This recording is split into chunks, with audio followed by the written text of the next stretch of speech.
Yes, anti namhlanje anti usuku olukhulu ama matric results are out kukhona abajabulile emndenini khona abakhathazekile khona bethulile khona abaphoxekile khona aba confused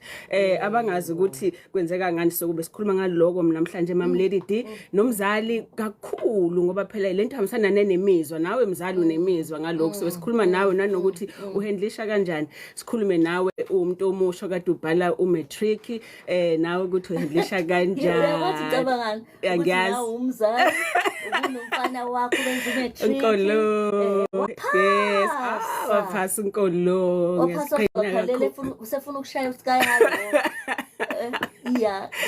wakhalela u79% owodwa nje awutholile kade tholo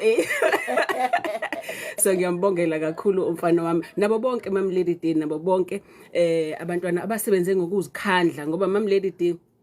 usuku namhlanje nakumphumela wenzuku eziningi zokuzikhandla izinzuku eziningi zokusacrifice isikhathi sakho wena abanye benza okunye wena uyafunda kodwa nethemba wonke umuntu ube nethemba lokuthi ngizothola ukuthi ngizokwenza kanje so usuku namhlanje nokusaba so namhlanje kuyilolo suku lapho